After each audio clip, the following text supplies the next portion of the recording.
hello there, you patient little daffodils. Welcome to the Strange and Deadly Show, brought to you by Gentleman's Grindhouse Records. On this show, we discuss films on the Section 3 list related to the video nasties. We pair up our films every fortnight based on a theme. You know this already, but I'm just saying it in case anybody new happens to be listening. You can find out more information about all of our podcasts over at gentlemansgrindhouserecords.com, and you can subscribe on iTunes and via any podcatcher you might be using. I personally recommend Pocket Casts and Overcast. We're not affiliated with them in any way, but use them because they're good.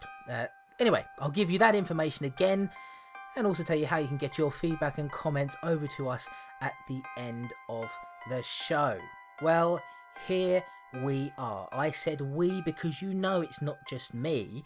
My name is Christopher Clayton, also known as the Gorwood, but I have somebody else with me. Who be it? It be Tom Elliott.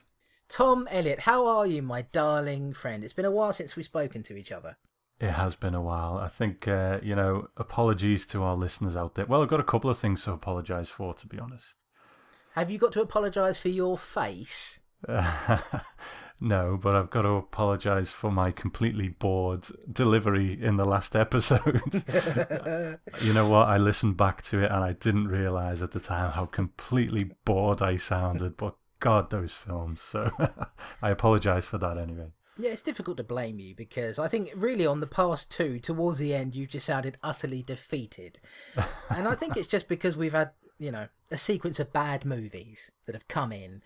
And have been, it's particularly the last two, like you said. What were they again? Zombie something and Zombie something else.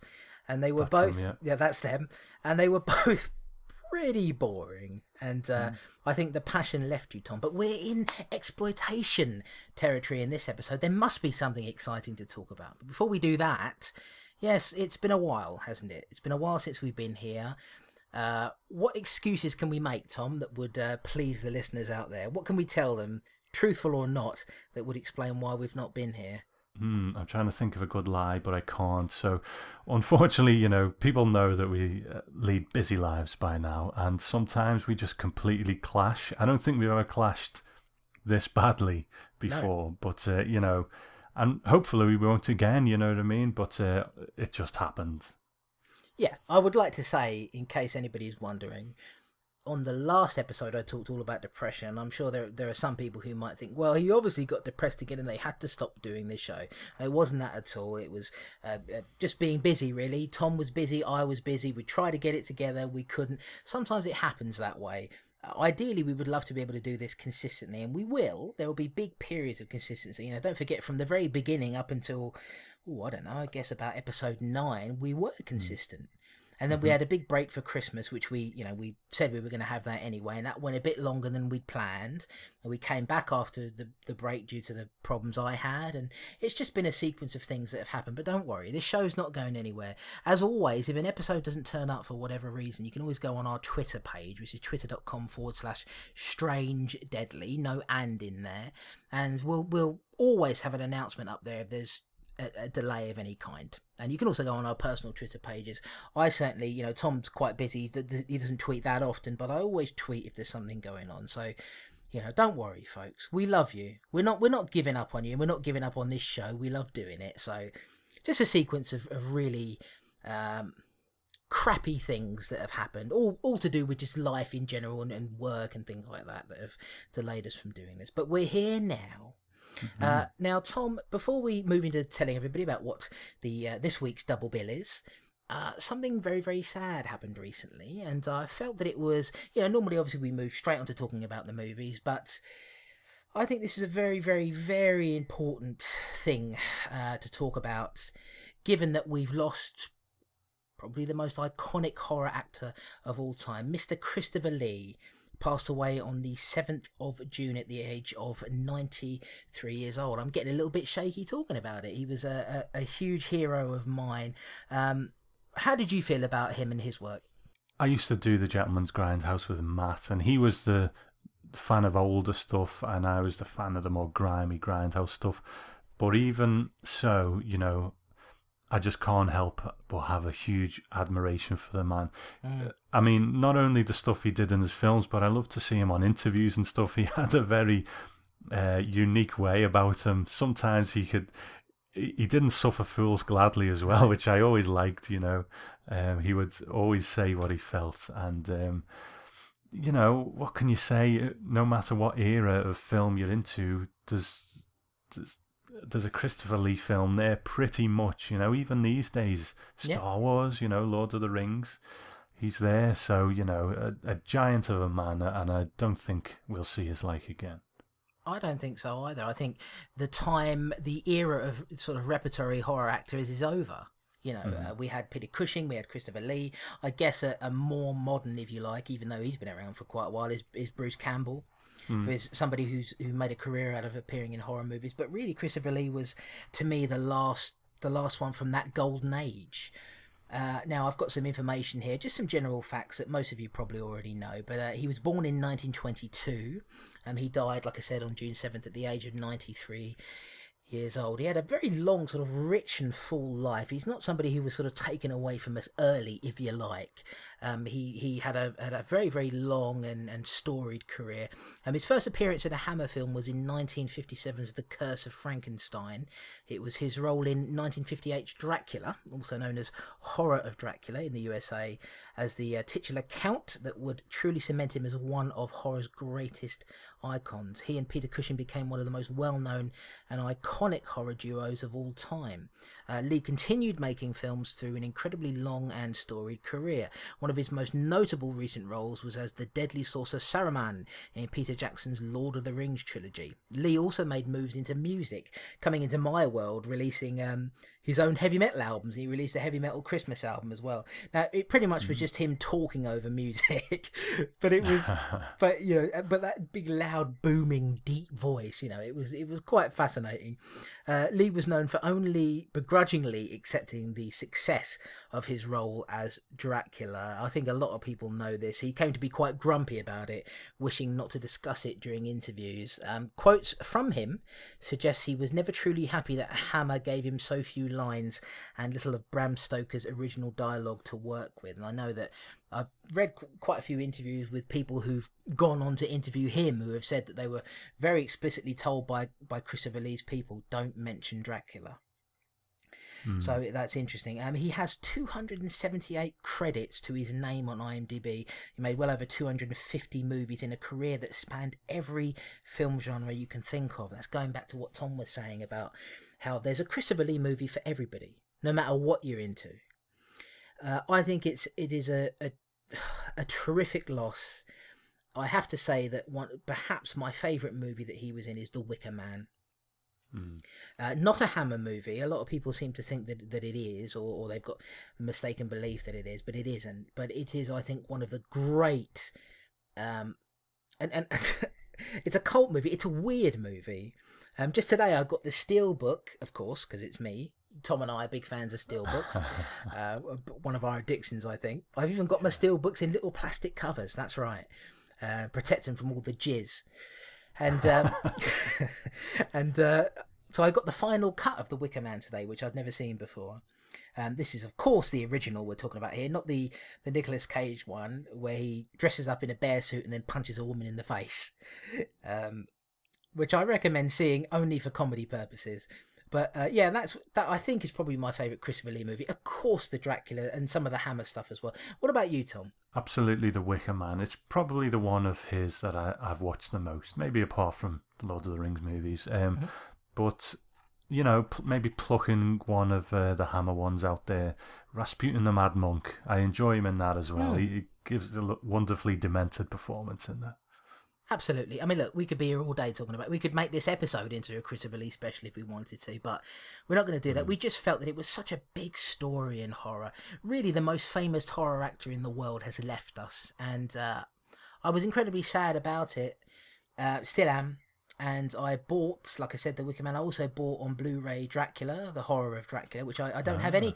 Yeah, I don't have any Hammer stuff on Blu-ray. So I bought those. Those are coming. Well, Wicker Man's here, but Dracula's still on the way. And I just wanted to give this tribute. I think we both do, just to say that we'll miss him greatly. And 93 years old, very sad to lose the wonderful, the iconic, the legend that is Mr. Christopher Lee.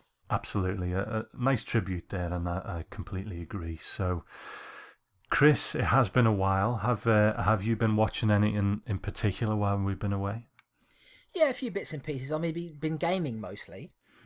I will say on the gaming front, I've been playing Bloodborne, which is a game made by the makers of Dark Souls and Demon Souls, and I finished that and really enjoyed it. I've been playing Dying Light. I'm now working through the Witcher series so that I can play Witcher 3 on the PlayStation 4, so a lot of very long RPGs. In terms of watching things, I finally got a multi-region Blu-ray player, Tom. Nice.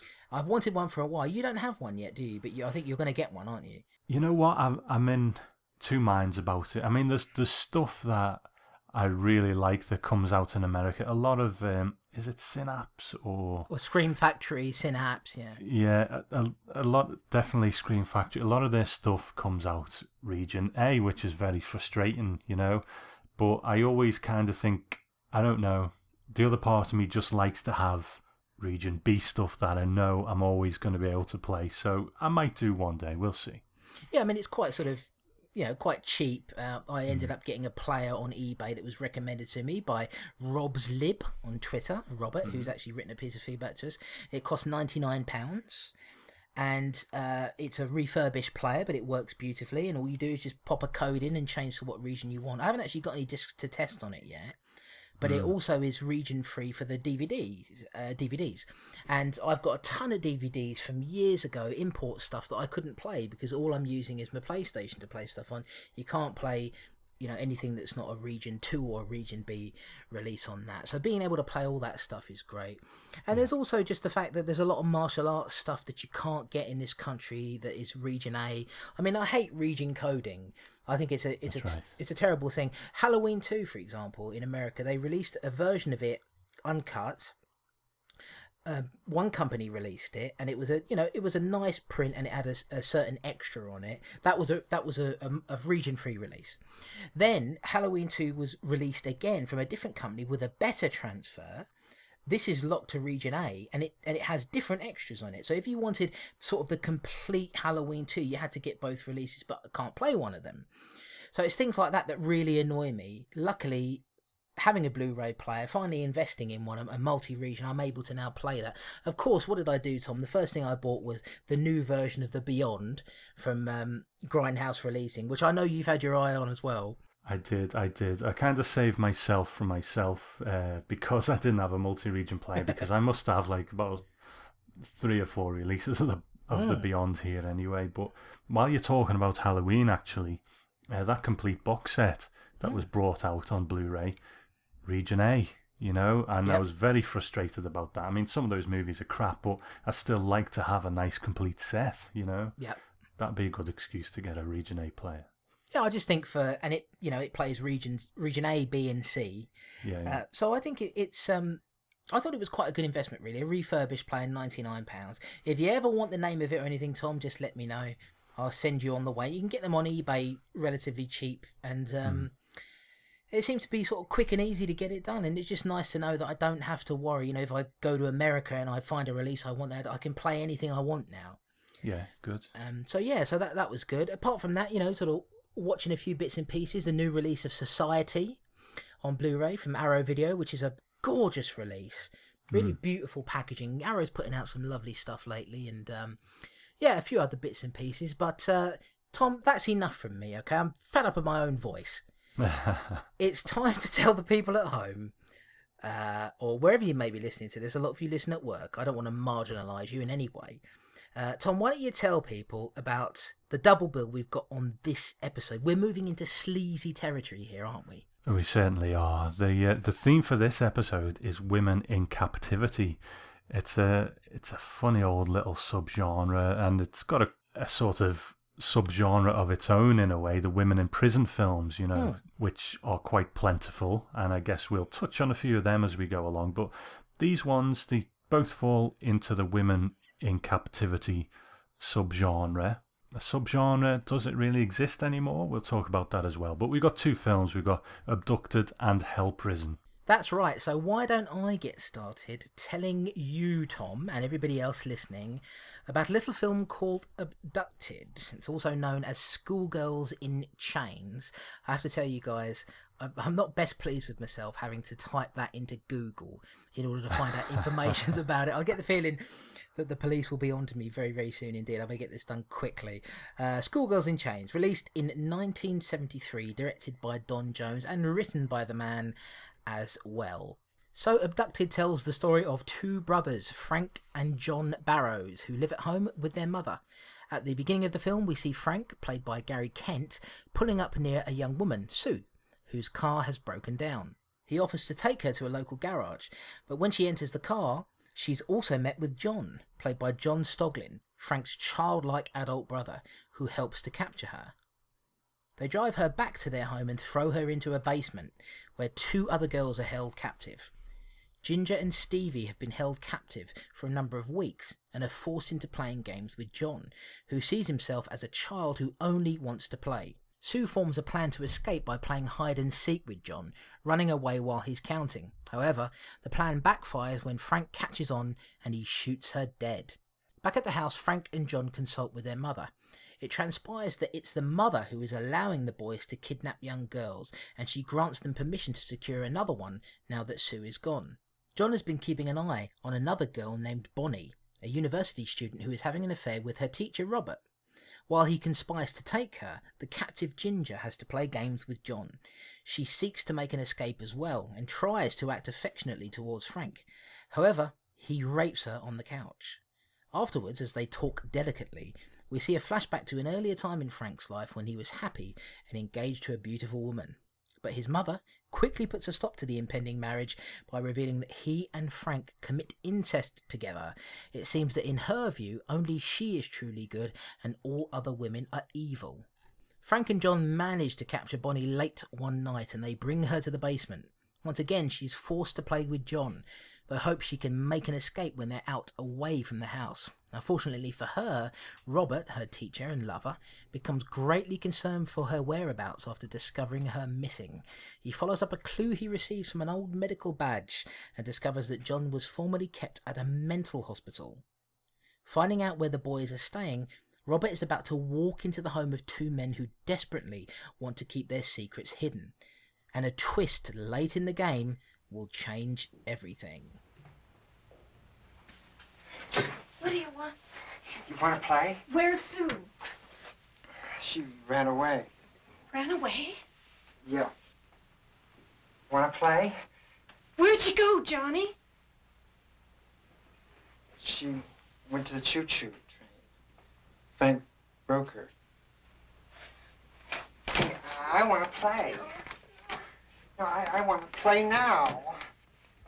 Not tonight, Johnny. Go to bed. No, I want to play now. Tell your mommy. Oh, you do and I'll beat you good. Come on, I want to play now. Come on, I want to play doctor. Why don't you be good, Johnny, and go to bed? No, I want to play now. I'll play with you. I don't want to play with you. Come on, you never play anymore. Come on, Johnny.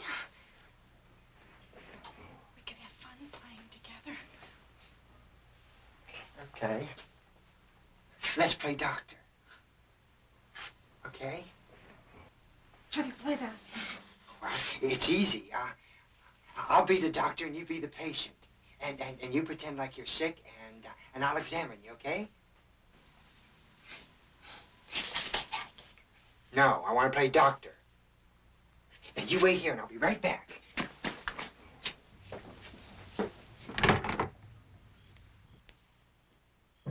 So, Tom, it's Abducted, Schoolgirls in Chains. What did you think of this one, me old boy?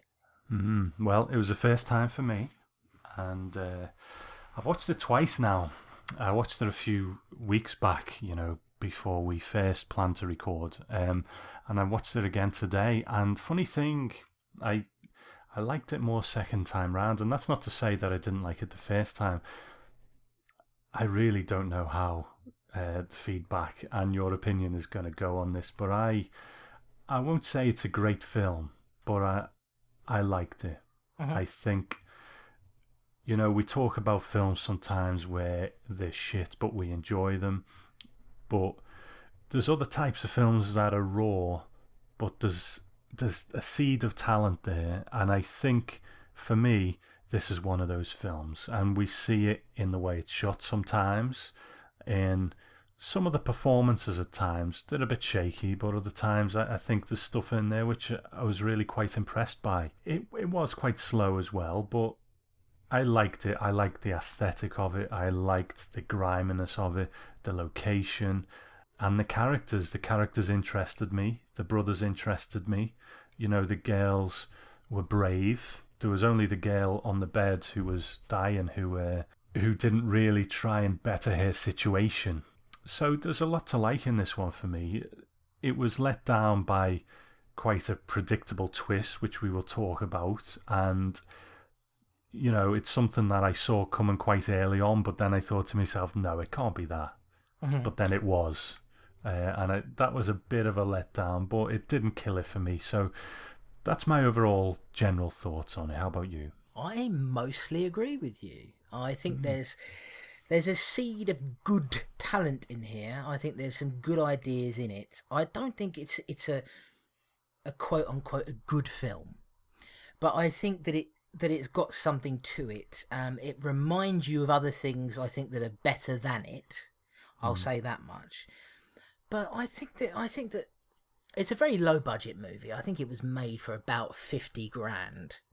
So, Right. You're not working with a high budget here. It was 1973. That was a low budget even then, a very low budget.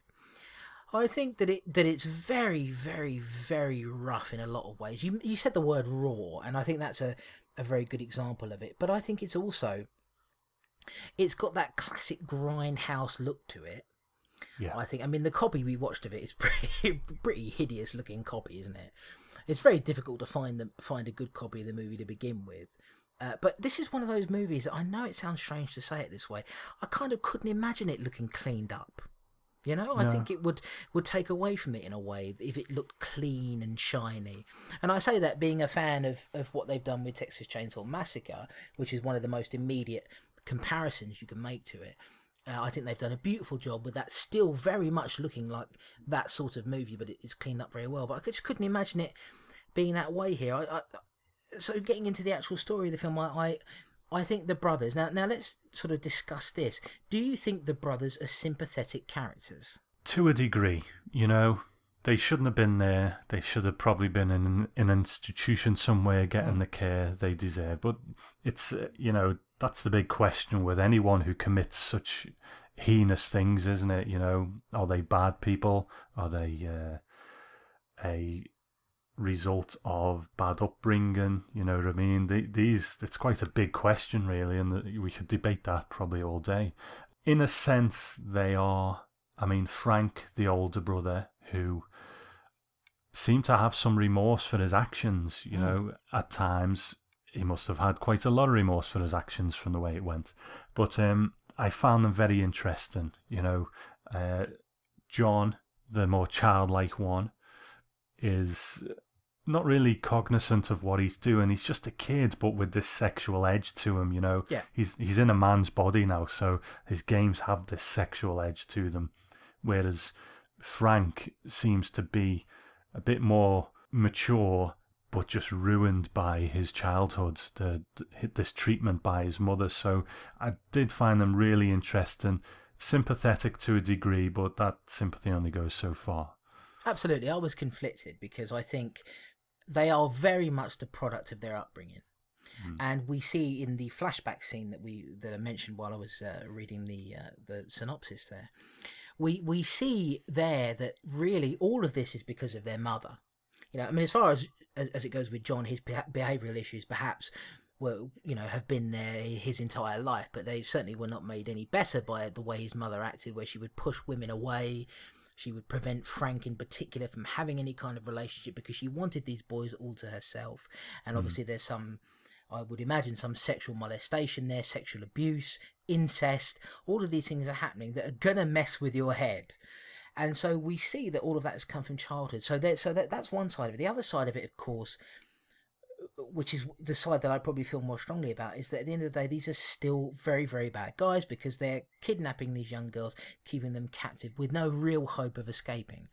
So that's where the conflict comes in, is that I feel sorry for these guys as far as their childhood goes and their upbringing, the men that they've been molded to become. Yeah. Is not really as a result of their own actions, it's their mother.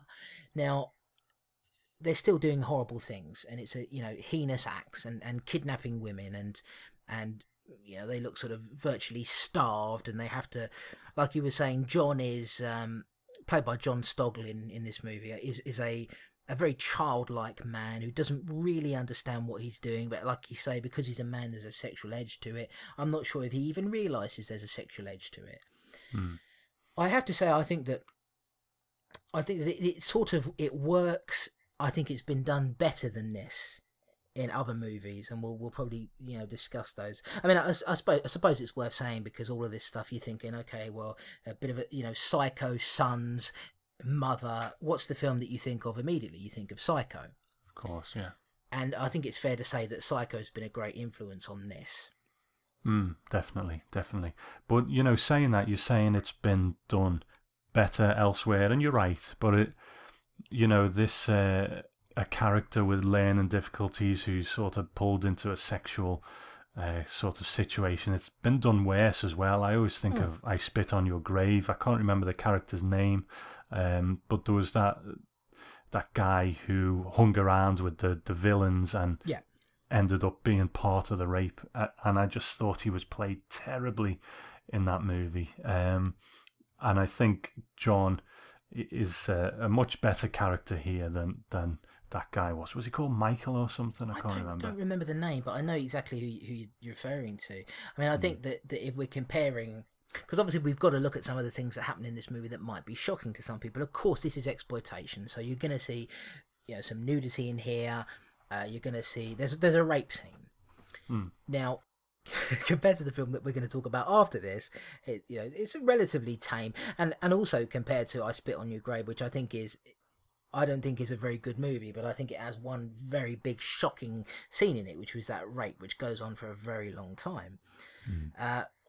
This I think is I think it's handled quite well. It just is, I think, maybe a lack of money, maybe a bit of a lack of talent in some of the actors, or just not enough. I mean, these are very early roles for a lot of these people. I mean, the guy who plays Frank, the older brother, Gary Kent, went on to have quite a long career and starred in a number of things and probably improved as he went along.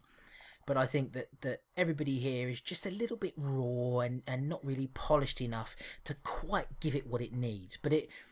But yeah, like you say, there's worse than this. And I think that the character of John is I think he's played quite well by John Stoglin, actually. I bought him and believed him. There are clunky bits in here. If every actor says something, it's not delivered very well, but I think he did quite a good job. I also think that one of the girls here, the captive, Ginger, played by Suzanne Lund, I believe is her name.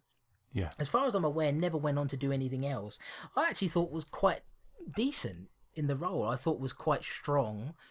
I thought could well have become the main character, but she's sort of tossed off to the side after the big event. She's raped, and then Frank tells her about his childhood, or the losing his fiance because of his mother, and then she's sort of tossed into the basement again, and then we move on to somebody else who's supposed to be a main character. I thought that of all the girls in the movie, she was the one that sort of stood out to me as being quite a decent performer.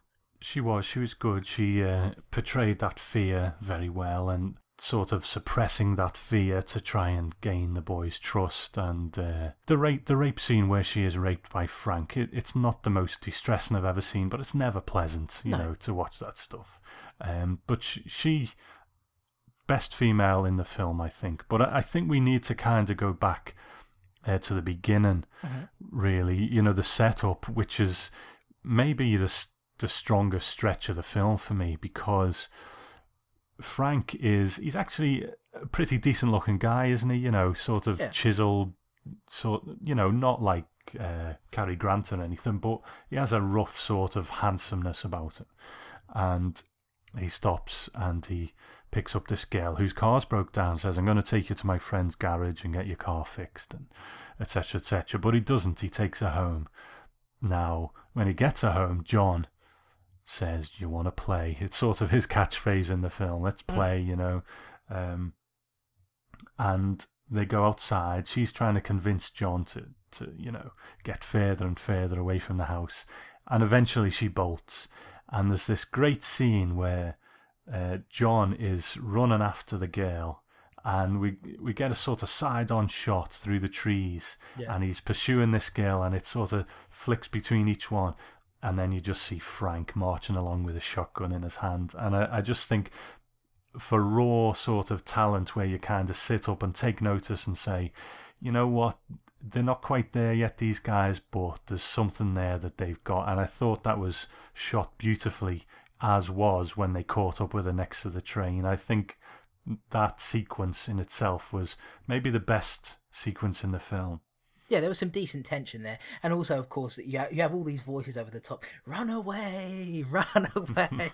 So, you know, and you're thinking at the time, of course, that Sue might end up becoming, you know, the sort of main character, the one who drives everybody. Yeah. And in actual fact, she isn't.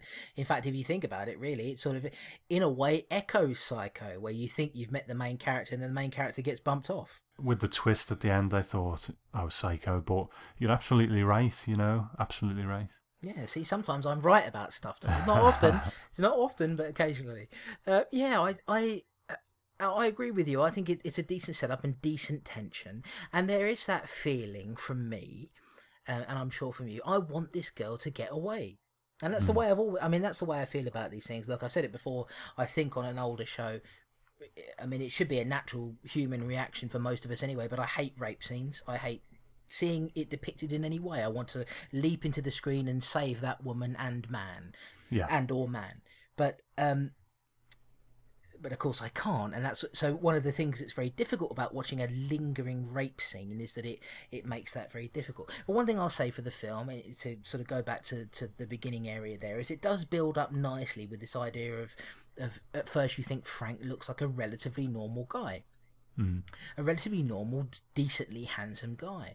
And then you find out that both of these brothers really, that there's a major screw loose up there somewhere. But Frank seems to be the one who, if there's any one of the two of them that is perhaps vaguely normal to some degree, it is Frank, because John is not really cognizant of what's going on in the world around him at all. They have this purpose when they go out, to find young girls to bring back to the basement. We're never really told in the film why they have the girls. Like, we know that, of course, Ginger is raped in the movie, but I mean, are either of them doing that on a regular basis? You know, we're never really told, are we, exactly why they choose to keep them there. No, for me, I guess I just see them acting out. You know, they don't have the ability to have a normal relationship, and they're just doing, you know, there's obviously a desire within them for female contact, but they don't have the tools to be able to do it properly. I mean, Frank must have done at some point, because the girl in the flashback sequence was a beautiful girl, you know. I do wonder whether Frank is doing it more for John, because John certainly wouldn't have the people skills to, you know, speak to a girl in any normal sense. So I'm not exactly sure either. Maybe it's that. I think it's probably a combination of that and also wanting to please his mother. And, you know, and like we say, I mean, Frank is very much the Norman Bates role, isn't he, in this? Yeah, I think it's fair to say. And John is this sort of very playful guy who's also menacing to some degree, but doesn't really understand why. So, I mean, look, we get, of course, the death of Sue. Like you say, there's great tension there. So now we're wondering, well, who's going to be the main character here? So we get our scenes with Ginger, and like we said, I think Suzanne Lund does a very respectable job in that role. You know, I thought was quite good, and I'm surprised that she never really went on to do anything else, because there's a modicum of talent there. I thought she conveyed her situation very well. Yeah. So we have to have somebody else who's brought in, and of course that's the character of Bonnie. I don't have the actress's name here, but she reminded me of Jamie Lee Curtis. I could see that. Yeah, a little bit in the face and in the voice a little bit. So she's a character, a university student, having an affair with her teacher, Robert. which is, I wouldn't suggest that because it's, that's probably, if you ever get caught doing that, that might be a sign as to why you're getting good grades. It's a little bit unnatural. Having said that, everybody at the university appears to know that she's having an affair with her teacher, so it's quite a strange situation they have there. John's sort of looking. Now, I was reading something on IMDb where someone compared this to the scene in Halloween where Michael Myers is looking through the window. Now, of course, Halloween didn't come out for a number of years after that, but I don't know that I necessarily see it that way, or as being any kind of imitation on John Carpenter's part. But John is looking through the window at Bonnie and Robert having sex. He's got his eyes on this woman anyway. He and Frank, they manage to capture Bonnie and they sling her into the basement with Ginger and Stevie. Stevie really is the girl who's bedridden, really doesn't have much of a role in this, other than, just to be sick and look terrified. So Bonnie comes in, and then it sort of it kind of starts again. A very similar sort of thing happens with, I don't know if the potential that was there with Bonnie was ever really fully realised, because she sort of does the same thing that Sue does, which is, I'm going to form a plan to escape. I'll do it by trying to play a game with John, and then I'll try and escape while I'm doing that game. Really, it falls to her lover Robert, doesn't it, to be the one who kind of untangles all of this. You could have, with not much tinkering, had Ginger, step up, because Ginger was a brave girl. She'd been through a lot, but she kept trying. Maybe she didn't quite have that strength that the girls that had just been brought in had, because she'd been enduring this for longer. But I think with a bit of tweaking, you could have had her step up to the plate and maybe get free in the same way, Yeah, I'd have liked to have seen that, because I think she really did step up. And after the rape happens, I mean, of course, that's an event that is going to change your life no matter what happens. So I suppose it is understandable that she is just utterly defeated after that. And she just doesn't, at that point, she's just lost all hope. But really, it does fall to Robert. Now, I think it's probably at this time, as we sort of head towards the end of the movie, it might be time to share with you, to spoil what the twist is. Except that because we've compared it to Psycho, it's not really a twist that needs much guessing, does it, Tom? No. It is very much the Grindhouse Psycho, isn't it? Yeah. Why don't you tell everybody what the actual twist is? I think it's Bonnie who discovers it, isn't it? She walks into the bedroom, and there is the sort of decaying remains of John and Frank's mother lying there in bed. Now, we've heard her speaking throughout the movie. At one point, we even saw her standing up and speaking to Frank, I think it was. Yeah. So she's this presence throughout, but you never really see her absolutely clearly. And, unsurprisingly, it turns out she's dead. Now, I say that because early on I kind of thought, oh, hold on a minute, this is, she's going to be dead. But then I said to myself, well, no, she can't be. They wouldn't just do the Psycho twist. But then they did the Psycho twist, so, what do I know? Yeah, I think this movie was very, very influenced by Psycho. And I think it's, and I think Psycho is a much better movie than this. But it's different. Psycho is a lot classier than this. This is very, very Grindhouse-esque, so of course it's very rough around the edges. It doesn't have anywhere near that amount of flair or polish to it. Basically, it's Frank. Frank has been doing the voice, so Frank has been pretending to be his mother. The times that, because Robert comes to the house to try and find some information. Well, basically he knows that the whoever's living at this house has got Bonnie, or at least he suspects it. And he comes to the house and he's greeted by a voice, and of course it sounds like, that's when I really caught onto it. At that point, once I heard the voice coming from the house, I'm like, yeah, well, of course that's Frank, isn't it? The mother's been dead all this time. So that's really what it's all about. It's just the two brothers living there. John seems to believe that his mother is still alive, for whatever reason. That's not really made particularly clear why he believes it. I guess he just does. He sees his mother's corpse laying in the bed and just believes that his mother's alive. We never really see much interactivity when the two boys are in the same room together, whether Frank is perhaps speaking as his mother and John's listening. We never really see any of that going on. But coming towards the end of the movie, Robert eventually comes in. I kept thinking that Robert was going to die.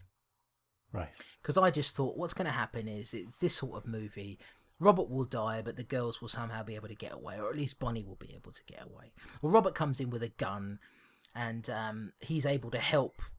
Stevie dies. So the one who's been bedridden, she ends up dying in bed. We're never really sure what illness she has, but she's just been getting more and more ill as days go by, and she ends up passing away.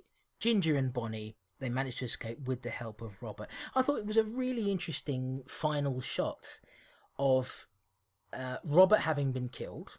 Oh, sorry, no, Robert wasn't killed. He killed himself, didn't he? Frank. Sorry, Frank. Getting very confused. Frank. No, Robert's still alive. Robert is the rescuer. He comes in to rescue Bonnie and Ginger and manages to do so. Frank hangs himself, which suggests to me that at that point there really was a good amount of remorse there on his part. I think so. You know, we see it throughout. You know, even during the rape, he's sort of almost crying, and then afterwards he sits and slumps down. There is some conflict with Frank. You know, he does, it seem, try and fight that programming he's had from his mother, but you know, a boy's mother is very influential in his life, and he just can't quite do it. And you know, whether it's a rip-off of Psycho or not, which it is, I still think it stands quite nicely on its own. You know, I love all the Psycho movies. Even when they get really ropey, I just love them all. I think it's, you know, the effect that a mother can have on a child is such a huge thing, and to see it twisted in this way is quite fascinating to me, and I think this film does a good job of it. So yeah, you know, you're right, Frank does have a lot of inner turmoil and regret, and I think it just gets too much for him. Yeah, and so the final shot of the movie is, you know, Frank's hanging up there, he's dead and gone, and John is in the room with his mother's corpse there, and he's just crying, isn't he? He's just howling because the only people he's ever known in his life are gone. There's nobody left, and it's just, and I almost wanted to find out what would happen after that. Like, you know, would they take him away? Well, I would imagine he'd go back to the mental hospital because there's no life for him there. But he just, and that was really the moment that for him personally, I felt quite sorry for him because he's got nobody. Yeah, it's you know, it's quite a powerful closing shot. I suppose it differentiates itself from Psycho in that way, you know. So yeah, good ending. Yeah, I mean, I'll say this. I think you liked it a little bit more than me. I like it more for the potential it has. I think it's a bit rough. I think it is, the acting is a bit ropey sometimes, but there are good spots of it. There are just good spots of it, bits and pieces, potential in there that I think had they maybe had a little bit more money and a little bit, you know, a bit more talent behind it, I think it could have been better than what it is. I think it's a bit slow. You mentioned that when you were doing your overview of it. I think it's too slow for a 90-minute movie. I wanted it to speed up a bit. Yeah. Having said that, I really walked away from it thinking that this is quite a decent little entry into exploitation, and it's not, you know, I spoke about us going into sleazy territory. I mean, certainly compared to the one we're going to cover in a moment, it's not that sleazy, and it's got some sympathetic characters in it, but at the same time, characters who you hate on one hand and feel sorry for on the other. I think it's a respectably decent attempt at trying to make something that's very influenced by movies that are better than it. But man, I just think it's decent. I think compared to what we've had to deal with over the past 2 episodes, this is far better, far more interesting than any of those. I think from the sounds of it, you're probably right. Maybe I do like it that little bit more than you. You know, you said earlier on it's not a good film, but there were seeds of stuff there. You were entertained by it, so you generally like it anyway from the sounds of it. I would go so far as to say, and I actually think it is a good film. Maybe not by the standards of actors in better budgeted movies. Maybe not by the standards of the filmmaking of better budgeted movies, but in the terms of how it interested me, you know, and the rawness is something that I loved about it. It's something we both like about, you know, the Grindhouse Fare. So I would go so far as to say I do think it is a good film. I don't think it's a great film, but for the time, the place, the people involved, coming together and making something that's, more than the sum of its parts slightly. It's not like The Evil Dead, where, you know, inexperience in acting and filmmaking come together and make something and just knock it out of the park. It's not that level of good, but for me, it's good enough. Yeah, do you know what would have made this film even better, Tom? It's if, you know, when John is saying to the girls, do you want to play a game? If it turned out that this was actually the origin story of Jigsaw from the Saw movies. Because his name was John as well, wasn't it? Yeah. You might be onto something there. That's right. You see, that's why you need to listen to this show, folks, because no one else will investigate this deeply into things to give you the information that you need. That's right. And if we can't find it, we'll just make it up. Absolutely. See, this is why I work with this man, because he understands me. No, look, at the end of the day, that's what it's all about. Who really sets the criteria for what's a good movie and what isn't? At the end of the day, if you enjoyed it enough to consider it a good movie, that's all that matters, really. You know, like I said, I think it's a very decent attempt. I think it's, you know, I would personally say, I mean, I've seen this movie twice as well, because, like yourself, I watched it ahead of our earlier recording date before we had to shift it, and watching it again, I didn't mind watching it again. The first time I saw it, I thought, well, I wouldn't really watch it again, but I did, and I didn't mind it. I think it's one of the better. It's trying to do something, and God, it's nice to watch a movie for a while. You know, because we haven't in a while on this show watched a movie that's trying to attempt something instead of something like Zombie Oasis that's doing nothing, attempting nothing. Yeah. Except looking at itself and being proud of itself for doing nothing. So, you know, on all those different levels, in all the little bits of potential it has in there, I thought it was a respectable watch, and good on them for trying. You know, for 50 grand, what they managed to you can imagine if they'd had a little bit more money and been able to you know, do a maybe a more quality job of putting everything down. I think it would have been a classic. I don't think it's a classic, but I do think it's one of the better movies we've seen in recent times on this show. Oh, most definitely, most definitely. Right, Tom, let me give you some trivia on this movie, and then we will move on to our second film on the show. This was Don Jones's directorial debut. He would go on to direct another 5 movies. This is interesting, the most notable of which, for us and our audience, is The Forest, a cheesy slasher from 1982 that is often compared to Don't Go in the Woods, which was released a year earlier. Have you seen that one? I haven't, mate, no. Was that on the Nasties list, or am I thinking of something else? I don't know, I don't think so. I think Don't Go in the Woods might have been. Right, but okay. But, you know, again, Chris Brown might be listening to this and having a heart attack if I got that wrong. But I have seen Don't Go in the Woods. I don't know if I've seen The Forest. I think they're quite similar to each other.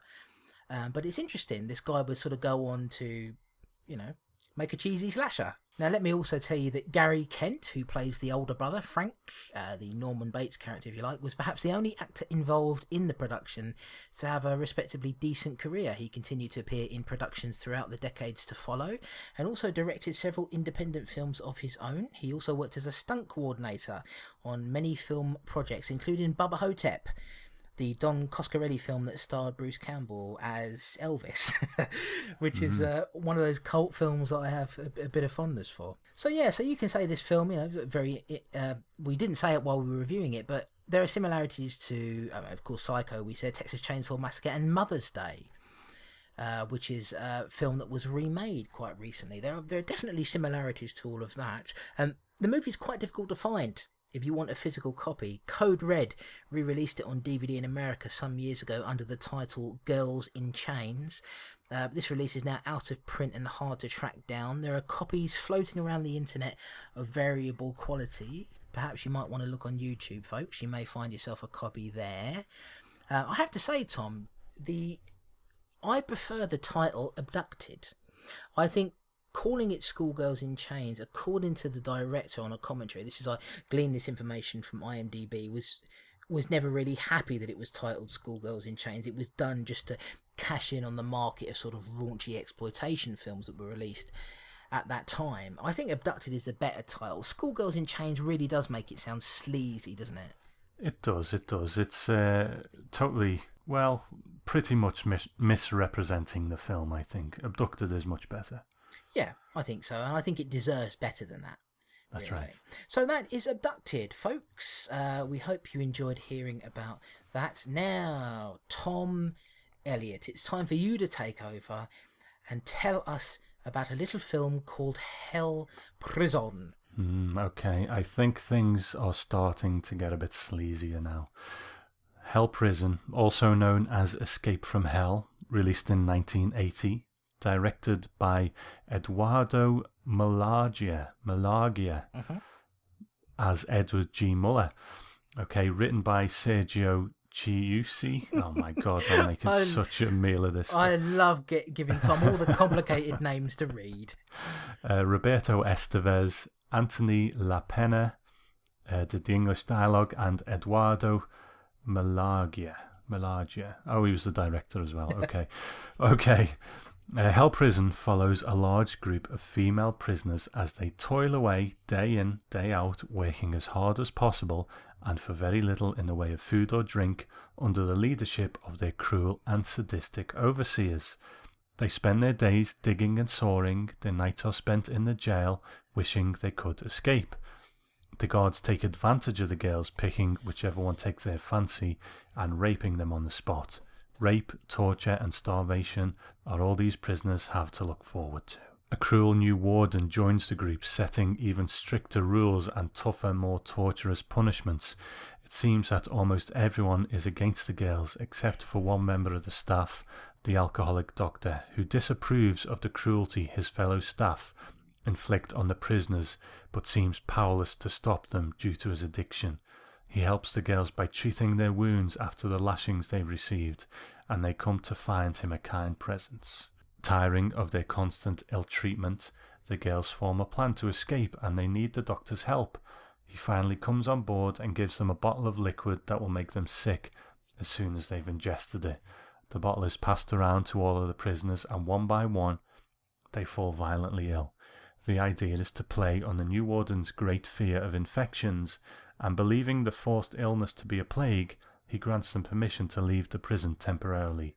Seeing this as their one chance to escape, the doctor kills the evil warden, and he and the girls set off. However, the prison guards find out that all of these events are a ruse for an escape, and they race off in hot pursuit, leaving the doctor and the girls in a deadly game of cat and mouse as they fight for their freedom.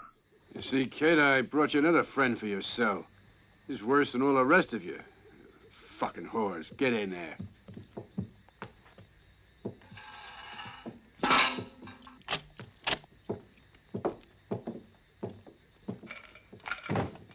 When did you get here? Around an hour ago with the new warden. He's a heartless man. Listen, I'm the leader in this cell. And if you do as I tell you, things won't be too bad for you here. Won't you tell me your name? Vivienne. The one you're under is your bunk. What's your sentence? 10 years. And of course you're innocent. No. Well, an honest girl. You gotta learn not to think of your past. It's no good. This is your new life, and you better get used to it, Vivienne. Just so you know who your roommates are. Mary, 6 years for illegal prostitution. Zaira, 20 years for unpremeditated murder. And I got life for killing my girlfriend. We must all get familiar with one another. We're going to live together in this damn prison for a great many years.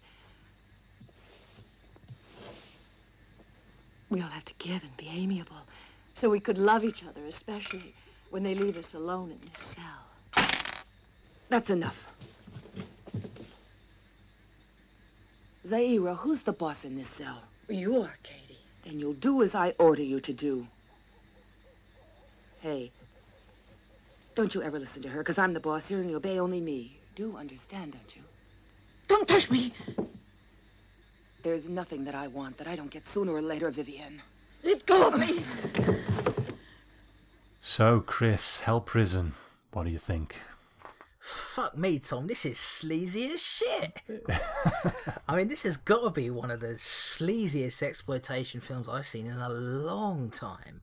In our erotic show that we did a couple of episodes back, I mean, this would have fit better there, wouldn't it? Definitely. Really, it is rubbish, but I sort of couldn't take my eyes off the screen because there's just so much happening here.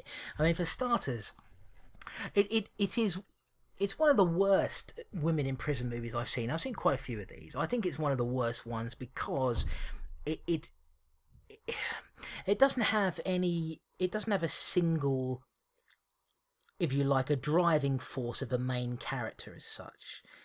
I think it needed that. I think you need one character that you can really care for. They tried to do a sort of thing where they have a bunch of different characters. I think they're all fairly unlikable.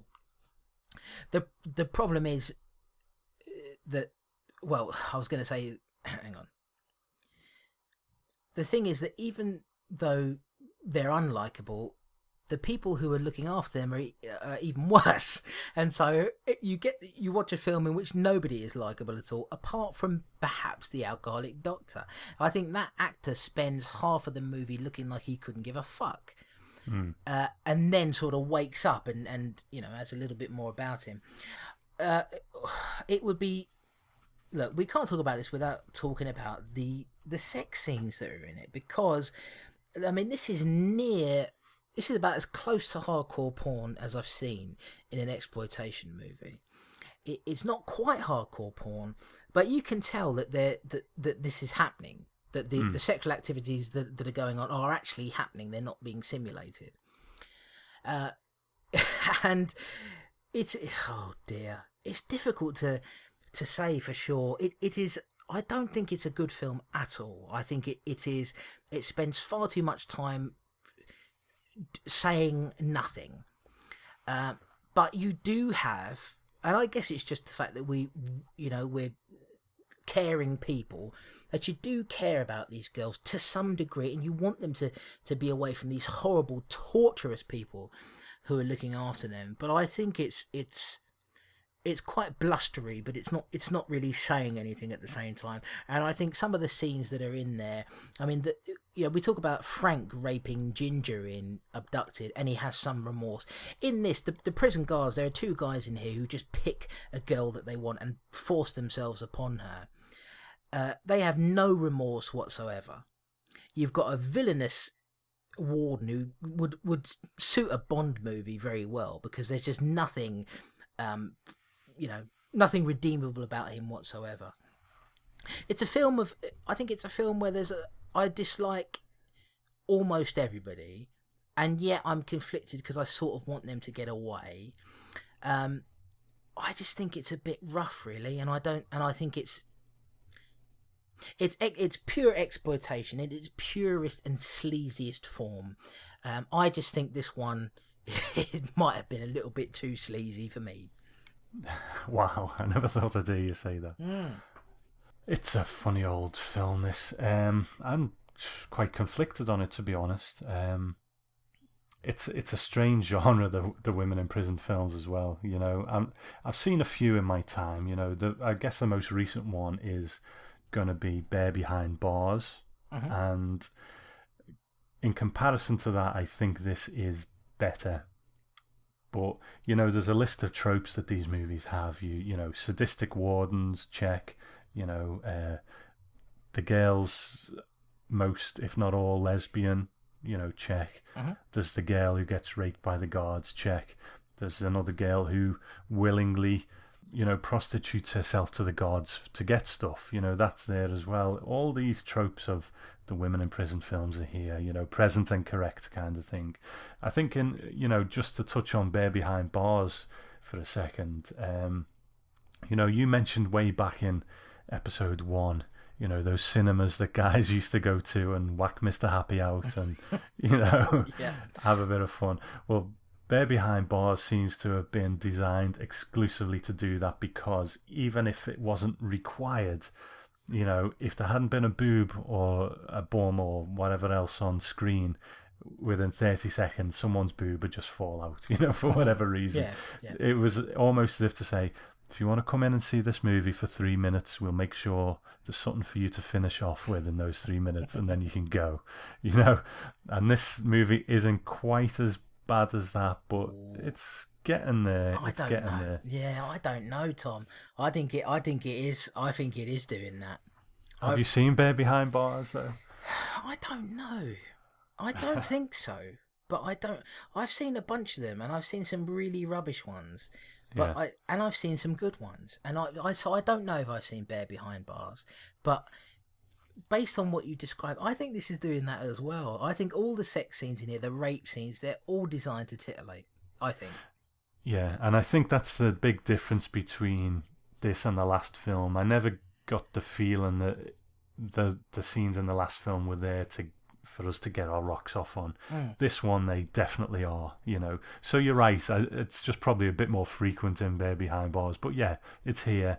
If you want to come in and whack Mr. Happy out, and, you know, we've got something for you. And that's in this film. Absolutely. Yeah, and I will say, though, that it is, at least it does try a little bit to have that grimy, dirty, nasty look to it. Because all these girls look filthy. Yeah. And sweaty. And you can tell that they all stink. And so I give it that credit. That it gives you the title Hell Prison, I think, is very appropriate because it does look hellish. It does. And in a way, I feel like the sex scenes take away from that. I think if you hadn't had those in there, I think it would have been, I mean, it needs tightening, and I think you really need a central character. If they developed these girls, you focus on really a sort of small group within the girls. I think if they develop flesh those characters out a little bit more, I think it could have been a very respectable, you could have a little bit of sleaze in there. Of course, it was the era for that, but I think the sex scenes take away from that completely. I mean, I'll give you an example of there's a brilliant series of women in prison films starring Miko Kaji, who you'll know from Lady Snowblood and Blind Woman's Curse. What else? Yakuza Graveyard, Battles Without Honor and Humanity, films like that. Stray Cat Rock, that sort of stuff. Called Female Convict 701 Scorpion. And there were 4 films that were made in that series, and I actually covered them all on Gore Boy Radio way back in the day when I was younger and stupider.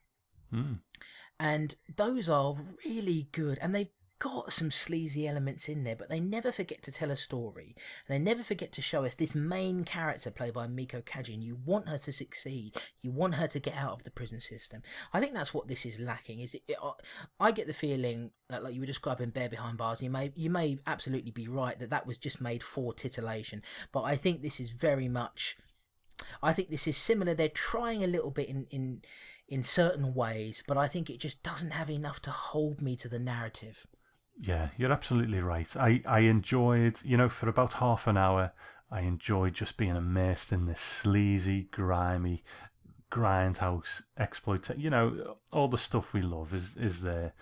But then it just started to get a bit boring because, like you said, there's no one to root for. The normal way that these films go is, the warden's sadistic, the guards are, pretty much as bad. Occasionally you'll get a good one thrown in there who helps the girls out in some way, and we have that with the doctor. And then you will have, the bad inmates and then our hero inmate, but there's no hero inmate here, and so there's no one to pull for. And you're absolutely right, it needed that to take you through and to make you interested, because those glorious grindhouse trappings that I love, it only takes you so far. No, and look, I love them too. Normally they don't get quite this hardcore, and it wasn't that the near hardcore sex offended me. It just took me out of it, because I sort of thought, okay, I mean, what do you want to do here? Do you want to tell us a story about the incredible hardship these women have to go through and their fight to escape for freedom, or do you want to show me sex scenes with and featuring people I don't like anyway? So there's nothing particularly, sort of passionate and interesting about it. Unlike, say, the sex scene in Firecracker, which was absolutely ludicrous but fun. There's nothing fun about it, and I guess you would expect that with a movie like this. No central character to cling on to. I also found that really, I guess you're supposed to root for the doctor, but I thought that he just looked bored through half of it. I thought because he's an alcoholic, so of course they're supposed to imply that he's basically, loaded up with alcohol every single day, and therefore is refusing to really even do anything to help. I also thought, sort of towards the end of the movie, that they rather artificially conspired to remove most of the characters from the movie in a very arbitrary sort of way. In that, I know we haven't got to that point discussing the plot, but I really did think they had quite a large group of women towards the end, and they very quickly killed almost all of them off. And I thought that was done a little bit like, oh shit, we've got too many characters at the end. Why don't we just kill almost all of them except for 2 off? I thought that was, I don't look. We're going to talk about something to do with this movie later on that might explain why perhaps there wasn't quite enough effort put into it. I think that's the thing. There's a lack of effort, really. It's mixed. It's all over the place. It's got all those sort of sleazy elements that we expect. It pushes one thing too far, and it doesn't give me what I want.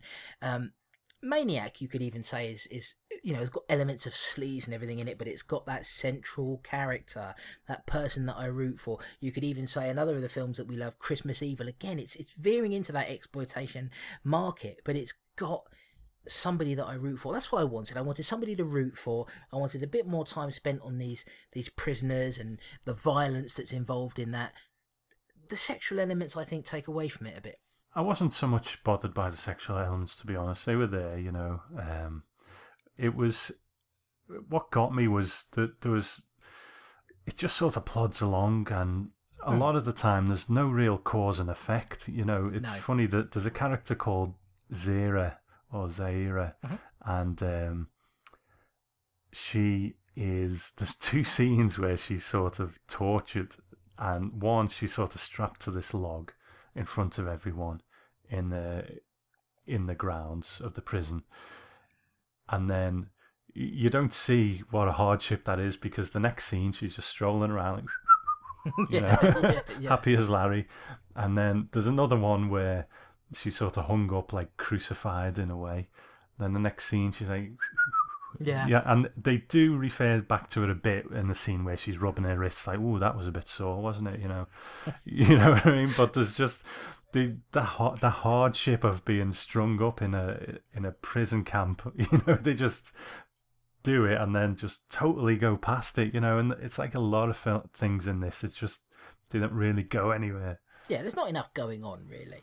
I don't think. I mean, it takes a while for the Doctor to wake up and finally do something, and then it peps up a bit when that happens, because the girls are then on the run with the Doctor and they're trying to escape from the prison guards. The Doctor has killed the warden, who I thought could have been left for an even worse death than that. I would have liked to have seen him really get it at the end, but they sort of kills him off and then runs away with the girls, and the prison guards find the dead warden, and they end up chasing them through the rainforest. And I think then it peps up a little bit there. But like I say, we then get into a situation where they very quickly kill people off. And I'm talking quickly, like in about 5 minutes before the end of the movie. It's like, that person's got to die by quicksand, or I think it's quicksand. One person's got to be shot. Another person gets leeches all over her face. So one of the other prisoners decides to shoot her dead for some reason. Never really worked that out. Couldn't you just remove the leeches? Apparently not. And in the end, you're left with Zaira and the other one, whose name I can't remember. And then one of the prison guards shoots the Doctor, and he's down, and you think, well, he's probably going to die. They decide to pull him onto a raft, and the ending shot of the movie is these 2 young girls. They're the only ones left, and this Doctor on the raft, and that's the end of the movie. I just thought it was all a bit uneventful, really. It was. And, the funny thing is that the Doctor hatched this plot that he would give the girls this thing that would make them sick, and then give them the antidote later on. And this was playing on the warden's phobias about germs and disease and that sort of thing. So the warden's like, get them out of here, take them away. But then he shoots the warden. If he hadn't have shot the warden, they'd have got away scot-free, because he was like, take them away, Oh, he didn't shoot. He didn't shoot the warden. He strangled him. That's right. Yeah, sorry, he strangled him, but he killed him. Yeah. And if he'd just left them there, they wouldn't have had a problem. This is what no one would have come after them. I don't understand it. I don't understand why, because he would have been far away by the time. Well, they never would have found them, so it doesn't make any sense, does it? Why he would kill the warden? That's right. And then you're right. The end sequence, we don't really know these girls that well. Like we said, we haven't been rooting for anyone. I suppose the standout people are Zaira and the girl who says she's the boss of the cell. Gorgeous woman, this big statuesque blonde, but not particularly likable because she does pretty nasty things herself. So. And says nasty things. She says some really racist things to Zaira when they're fighting, which if I was ever going to like the character at all, totally put me off. And it's just sort of, it's a strange sequence of events that leads up to all of that happening. But when they're actually on the run, there's a little bit more going on. I'll say that much for it. But yeah, not really much that stands out in this. So, and I get the feeling that they knew that, which is why they pepper it with these, somewhat, getting near enough to hardcore porn. And so I think that's what, and it is one of those things, isn't it? When you've got a movie that's not very good, you pepper it with sex things to try and whip people up into a frenzy, and I think that's what happened here. I think they knew that it wasn't a very good movie. Not helped by another fact that I'm going to tell you when we go into the trivia, which might explain why the quality is not that great. I don't know, Tom. Like I said, I wasn't offended by the sex. I just think it took me away from what was already not a very good movie and not very good characters, and it doesn't seem to be. I just don't have much sympathy here. I want to feel more sorry for the girls, but there's no characterization for anybody really. Just to sum up, like I said earlier, I enjoy it for its griminess, its sleaze, the grindhouseness of it, but that only goes so far. Half an hour, I'm done. There's really nothing else left to see. There's better examples of the women in prison films. You spoke about them. There's also worse, but it might be worth a look. But I don't think I'd watch it twice. No, I mean, I paid £15 for it. I don't think I would have spent that willingly, but I really had no choice. Like I said before, check out the Sasori series, the female convict 701 Scorpion films with Miko Kaji. Really good, really interesting, really strong central character. Pisses all over this one, to be incredibly rude about it. Not really digging this at all. Let me give you some trivia on it though. Because there's some interesting things here that we can discuss. Hell Prison was shot at the same time as Hotel Paradise, another women in prison film that featured many of the same actors and actresses. Now, this is what I was referring to when I said that it might explain why the quality is so bad. It's another example of a film that was made while the director was making another film at the same time, which is normally not a good idea. This and features mostly the same cast. I don't think the warden's back, but I think almost everybody else is. The plot is similar according to IMDb, with a group of female prisoners digging emeralds for an evil tyrant until they're rescued by revolutionaries disguised as soldiers. So that is Hell Prison and Hotel Paradise, shot at the same time. So I think that might explain why there's not much focus in this. It'd be interesting to see it. I would be interested just purely for that fact. Well, you just want to whip old Mr. Happy out, don't you, and carry on with his lovely adventures. This film was re-released in a re-edited form in 1985 with Linda Blair appearing in a wraparound segment. This re-edited version is called Savage Island, and it mostly consists of footage taken from this film and Hotel Paradise, with the Blair segments being rather disconnected from that footage. Basically, they took footage from those two movies and they just wrapped some stuff they shot with Linda Blair around it. According to IMDb, it's absolutely, the people on there say it's absolutely dreadful. The Linda Blair sequences don't make any sense because, of course, they're not connected to anything that's in either movie. Linda Blair was in a Women in Prison movie, wasn't she? That I can't remember the name of. She was in. It was with Sybil Danning. Yes. That's going to do me head in. I actually interviewed Sybil Danning once and spoke about it. So shame on me for not remembering it, but it might come to me before the end of the podcast. Yeah. Well, I've seen that movie as well, but I can't remember the name of it either. But so there's that. The film's most recognisable star is transgender actress Ajita Wilson, who played Zahir here. She appeared in a number of adult movies through the 70s and 80s and also starred in numerous women in prison and exploitation films. Have to say I hadn't seen her in anything beforehand, but she's probably the most recognisable, the strongest character here, if we can say that. She is, yeah. They should have beefed her up and made her, the hero, I think, or heroine. Now, according to IMDb, this I don't know about this for sure. It says, Hell Prison has never had an official UK release due to being banned in 1980. Apparently, it was banned from cinemas. I don't quite know how it works, but I would think that to get on the Section 3 list, it would need to have been out in some form, even if it was a heavily edited form. Because, I mean, in the form we watched it, I would say it probably would have got on the nasties list, never mind the Section 3 list. So I don't know quite how that works, to be honest, so I'd need to do a bit of digging on that one. We might have to ask our old buddy Chris Brown on this one. I've got a feeling that it never had a UK release, other than maybe it was tried for a cinema release and they banned it, and it never had a home release. Right. On video or DVD, because there's no UK release that I can find.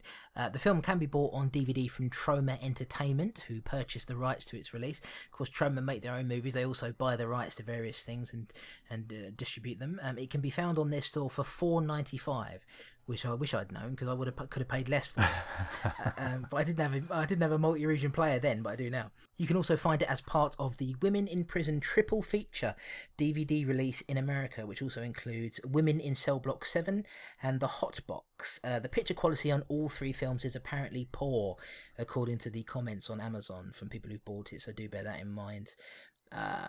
This release that we've got here, well, for European buyers, there's a DVD from Najuta Films, which you can find on eBay, and this appears to be sourced from the Troma release. I was just going to say that's the release that I've got. I get the feeling that this was sourced from a VHS. Nice. It's got that sort of, this is the version that you and I watched, I've got that feeling, but it's got the Troma intro and everything on it. It doesn't look like a good DVD transfer anyway, whatever it was. What I will say is I really like the poster. The two girls on it. I think that's a good sort of proper grindhouse cinema poster that I'd quite like to have. Yeah, not bad at all. Yeah, very much suits its content. I have to say that I think Abducted is most definitely the better of the two movies. At the end of our last podcast, when we said what this was going to be, I made a comment that, can a modern man really like these films, in the modern world, the films that, especially in the case of Hell Prison, the women are there to titillate. They are abused, they are degraded, they are this, that and the other. And obviously it treats and portrays women in a certain way. They're there for our entertainment, their nakedness, the way they're treated and everything. So can you like a film like this and be a forward-thinking modern guy? I mean, what do you think? I think you have to look at the quality of the film itself, and perhaps also, to a certain extent, I think you've got to look at the way the actors and actresses were treated. If I happen to have heard about a movie that's got a big reputation, perhaps for the director treating people very poorly and actually degrading women, that's when I sort of had to step in and say, well, at the end of the day, this is, I can't just view that as art, because I know that in real life something very horrible has happened to these people. I think in the case of Hell Prison, for example, I think these women are very much, well, because I think then you get into the argument about pornography, and then how do you feel about pornography, and how do you feel about women who then subject themselves to some form of degradation? It's always going to be a tricky subject. I don't think there's a definitive answer to it. All I can tell you is that I look at it on a film by film basis, and I say, okay, how do I look at the story of the film? I look at how the girls play into it. I look at how the women are treated throughout the movie, and I try to form some sort of semblance of where the plot is going, what the narrative means, what is the message of the film at the end of the day. I think perhaps Hell Prison, if you view it that way, suffers because it doesn't really have a message. If it did have any message, it would be, this is something that apparently goes on in a female prison. It's just people treating women very horribly and raping them, and women having sex with each other, and that's lesbian activity. And I don't think this is meant to be reflective of the way women are actually treated in a female prison at all. I just think it's exploitation. So I can't say that I would excuse this sort of behaviour, because I can't. But you asked the question: can a modern man like a film like this? It depends on what the film is like, what the message of the film is, and the quality of it. I think that determines whether you can like the film. I mean, there are films that I think are brilliantly done. like Irreversible, for example, but it's got a really nasty rape scene in it that is one of the most unbelievably torturous things I've had to sit through in my life. But it's such a great movie. I can't say I would sit and watch it again because I had such a torrid time with it, but it's a great movie. I like the movie and the filmmaking aspect of it, so that's where I come at it. I think the difference probably is, and it's kind of like what you're saying, it's a case-by-case basis, depends on which movie. You know, Irreversible, that scene was definitely not there to titillate, whereas here, everything's here to titillate kind of thing. I think for me, the way I justify it to myself is it's, you know, I like films where people get murdered. I like films where men get murdered. You know, I like films where women get murdered. It doesn't mean I take that into my everyday life kind of thing. I never get titillated by rape. I find that it's often used as a crutch to disgust the audience. Rob Zombie especially does it. And when I see it, I just think, is this all you've got? You know, is this all you've got to try and hurt us? Can't you, you know, use your imagination, your skill as a filmmaker to do that? So, you know, rape is never a titillating thing for me. You know, attractive female prisoners having consensual sex in a cell, you know, I'm not adverse to that. So I think, I think for me I don't have an attitude to women in my day-to-day life that makes me someone who degrades women or speaks to them as, you know, second-class citizens or anything like that. But in the context of this movie, it is what it is. It's a product of its time. And, you know, I do get some enjoyment from it.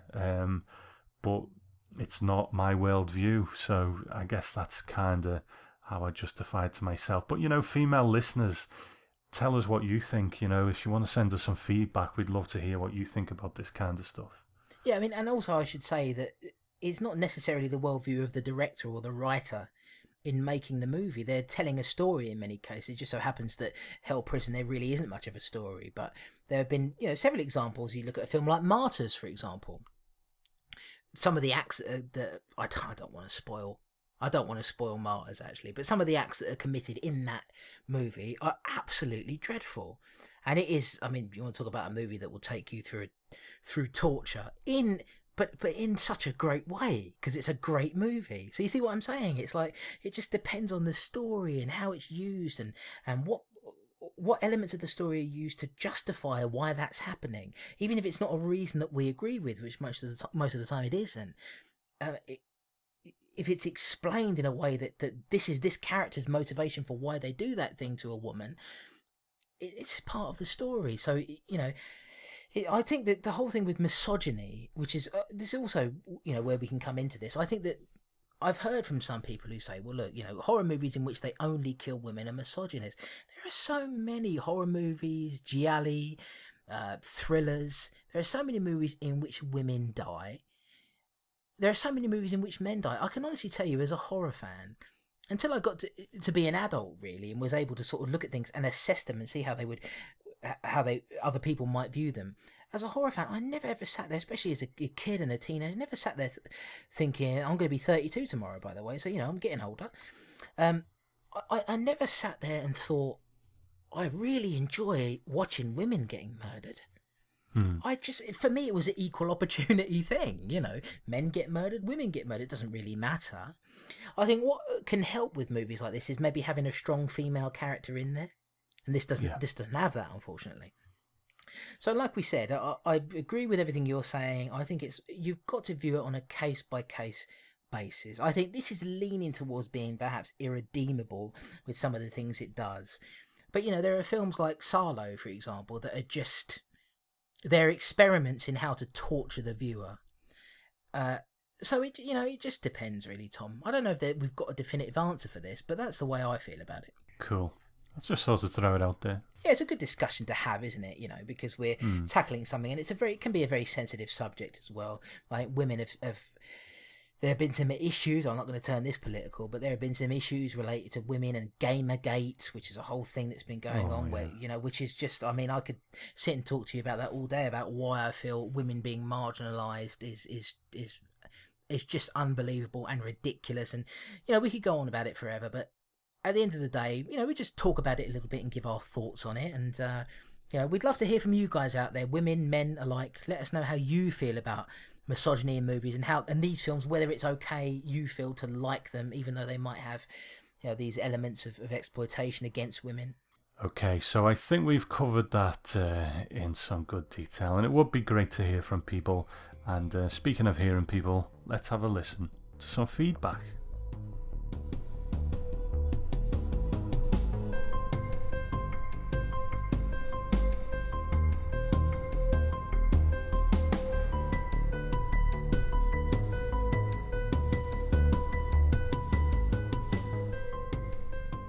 So to begin with, we have a message, quite an unusual thing this, a message from John Morrissey. He DM'd me on Twitter and he says, I've just finished filming a segment called Cam Girl for an anthology called Virus of the Dead. It's been co-written by Christopher Colley, it could be Coley, I think it's Colley, and Tony Newton, with Tony Newton overseeing the whole project. It's his baby.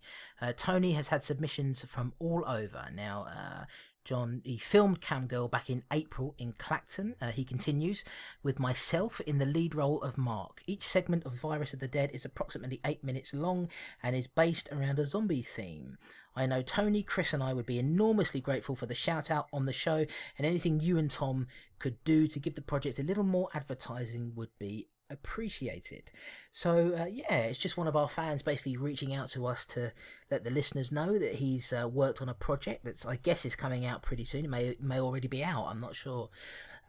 You can find it on, obviously I can't give you the link because it's long and complicated, but what we could probably do is maybe put the link on the website with the episode. I'll give the link to you after we're done, Tom, and also you can go on IMDb and just type in Virus of the Dead and you'll probably find it there. And help old John and Tony and Chris out, and just give a little bit of attention to John Morrissey for his segment that he was the lead star in, Cam Girl, and that's part of an anthology called Virus of the Dead.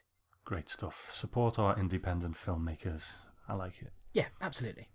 Okay, next one is from a chap called Stephen Pole. Is it Paul or Pole? Could be Pool? Pole. I think it's Pole. Yeah. Paul. Stephen Pole. Okay. And Stephen writes, very glad to have you back. I've been listening since your first podcast and I really look forward to them. Chris, I'm sure you'll get many responses regarding your discussion on depression. As one who suffers from a major depressive disorder with bipolar, I completely understand how you feel, as I have been down that darkened road too many times. Does it get better? Do the lapses seem to be farther apart? Yes, for both. But consider depression a lifelong case of incurable scurvy and body lice. No matter how much you want to shake it off, it clings like a giant bloodsucker. But smile, things could be worse. Lots of people don't talk about it, but I'm glad you've addressed it. Depression often seems to be the red-headed stepchild of illnesses. Tom, I thoroughly enjoy the balance and straight humour you bring to the show. Thank you. You and Chris are perfect hosts, and I love learning about shitty movies I'll most likely never see. So long, Erotic Rites of Frankenstein. Funnily enough, they're just bringing that out on Blu-ray. We had Murder trying to get hold of that movie, and now they're bringing it out. But mind you, we'd have to pay money for it, wouldn't we? No. As a newer fan, you both come across as reliable experts in the horror genre, so don't ever be afraid to veer off topic, especially when reviewing duds. Okay, welcome back, and here's to future episodes. What a nice email. Thank you, Stephen. Yeah, I have to say, though, Tom, he says here, consider depression a lifelong case of incurable scurvy. Does he think I'm a pirate? Need to suck on a lemon, mate. Why do I need to do that? Never mind. That's how you cure scurvy. Is it really? Have you had scurvy? I can suck on something. Anyway, no, thank you very much, Stephen. Seriously, it's been a while since you sent this. Actually, it's taken us a while to get around to recording this. But I just want to really thank you for that, and I pretty much agree with everything you said. Apart from scurvy and body lice, never had either of those. Never had a giant bloodsucker, unless you count one of the ex-girlfriends. But small things could be worse. Lots of people talk about it. Don't talk about it, but I'm glad you addressed it. Yeah, thank you very much, Stephen. I didn't want to spend too long on it, but it's a constant battle, and we're always fighting. And I feel like I've sort of the war continues, but I've kind of won the battle recently. So and I'm quite happy. And it's my birthday tomorrow, so I'm going to. We're recording this on the 15th of June, so the 16th is my birthday, and I feel like I've come out of that. Hopefully, you weather the storm, and it will come back again one day, but. Hopefully it doesn't come back soon, because I really want to record more episodes of this instead of, recording one every once a year. So it would be just thank you very much for the email, and I agree. Tom is the yin to my yang, and we absolutely never disagree about anything. and but yeah. And the erotic rights of Frankenstein, yeah. But sorry we had to put... I keep apologising to people for some of the shit we have to put them through, and that's definitely one of them. So sorry about that, dear Stephen. Thank you very much. Okay, so now I've got an email from Robert Malocha. I think it's Malocha. Maloka? We're doing shit with names this week. We really are, aren't we? Can you guys get better names, please? This is too friggin' complicated. So get a decent name. Hi, Chris and Tom. After I've insulted him, I'll now read his email. Hi, Chris and Tom. Interesting films you've put together for the next show, but now I've watched them, they're pretty incomparable. I found Abducted a really interesting film. I really liked the opening sequence with the shot of dolls, but the music really threw me out and I had no idea where the film was going to go from there. A lot of the music seems a very odd choice for the film until you realise that its childish nature is mainly playing to the two brothers characters, who are both clearly very damaged by their mother and stuck in a childlike state. Using that music when some of the victims are attacked made the scenes even more disturbing. Yeah, we didn't really touch on that, did we? But for example, there's a really sort of weird jazzy number that plays over the rape scene in that movie between Frank and Ginger. Yeah, some very odd musical choices in that. I thought the camera work in Abducted was quite impressive too, but no wonder, as the DOP was Ron Garcia, who later worked with David Lynch on the Twin Peaks pilot and Fire Walk With Me. That's cool. Didn't know that. Good. His tracking shots through the woods and looming angle in and out of the basement were great and added a real menace, and although he didn't work on Blue Velvet, the scenes of Jeffrey peeping out of the closet are very reminiscent of the brothers spying on their possible victims. Abducted is obviously influenced by Psycho, but equally I couldn't help thinking that Charles Kaufman's Mother's Day family setup and game playing could have been influenced by this, if a bit more insane and less subtle. In the end, it was quite a melancholy film, making you feel sorry for the abused bad guys as well as the victims. Not at all what I had expected, and I'll look forward to seeing it again in a version when I can actually see something when they're in the basement. Good luck with that, very difficult to find. The same can't be said for Hell Prison, which is pure exploitation. Every bit of plot, he's put that in quotes, particularly in the first half, was an excuse for a rape scene, sex scene, lesbian sex scene, girl-on-girl fight or shower scene. These are interspersed with a little torture, but not much as it turns out. Some really big moustaches. Yes! Some big moustaches in this, Tom. We didn't mention that, did we? But on the old moustache counter, sleazy moustaches, there were a number in here. It's right up there. We're very impressed by that. Poor acting and wardrobe malfunctions, where you really can't call their clothes wardrobe. I thought it was funny that the women were dressed more modestly in some of the posters than the film. I haven't seen many women in prison films yet. I'm sure there are more to come in the nasties lists, so this might just be what I should expect. I enjoyed the Italian influence, this being a Spanish-Italian co-production, with a bottle of J&B appearing early on and being drank throughout.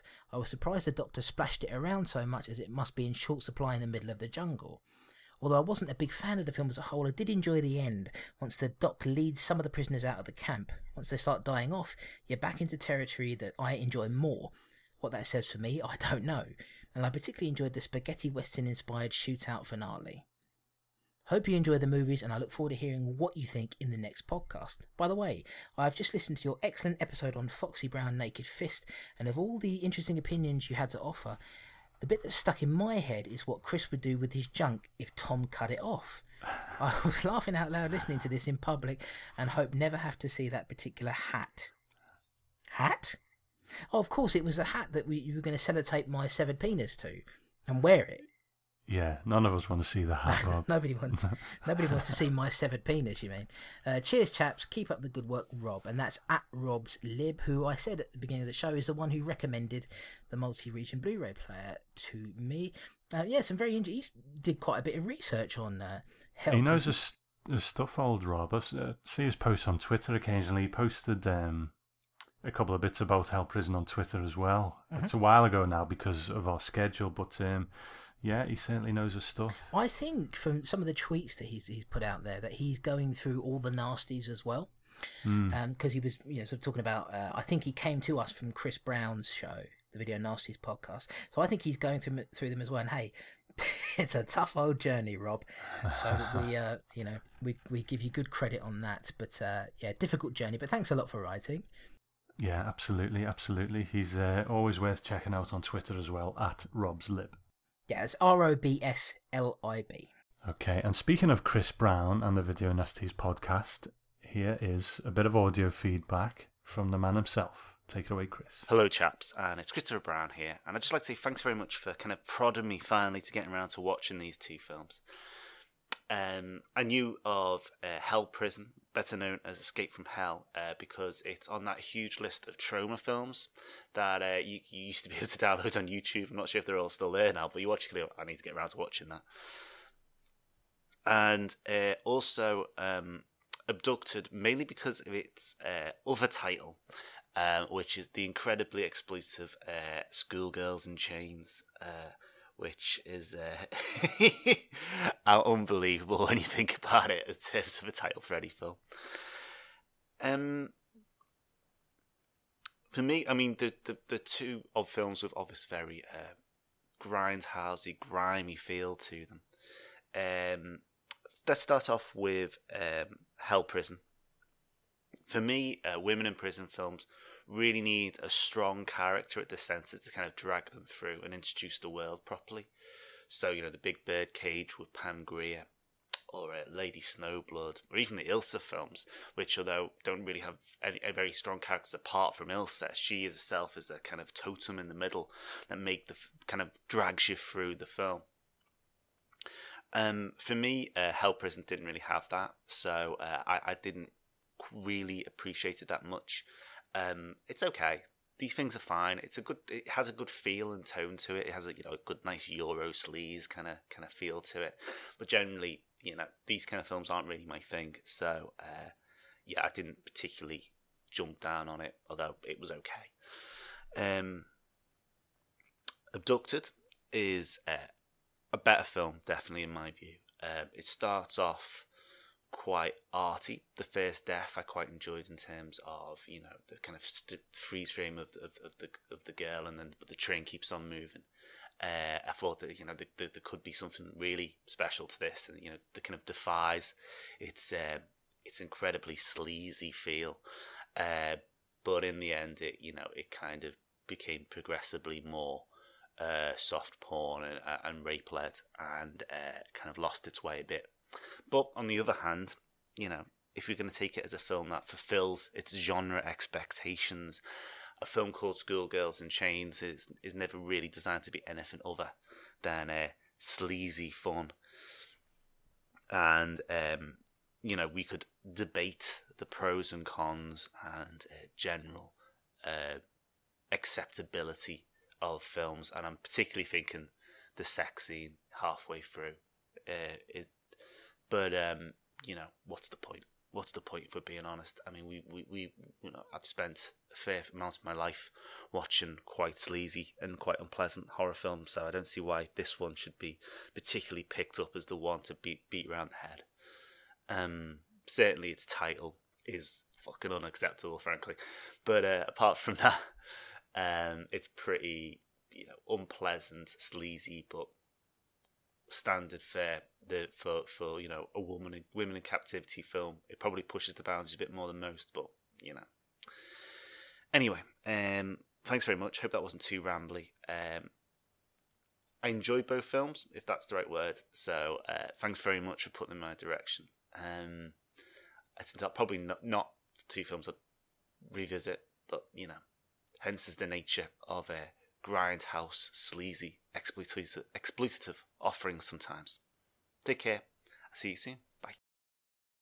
Okay, there's our good friend Chris Brown, ever dependable with the feedback, and I get the feeling he didn't quite enjoy them as much as we. Well, I don't know. What do you think? I think he I don't think he sort of said that he enjoyed both of the movies, but I think he wasn't particularly fond of Hell Prison, but he did sort of like Abducted. Yeah, but it's not really his genre of choice. No, but I think Chris has seen a lot of movies that are like these. I mean, he's been through an incredible slog, really, over the past few years trying to get through the nasty. So he's seen a lot of bad stuff.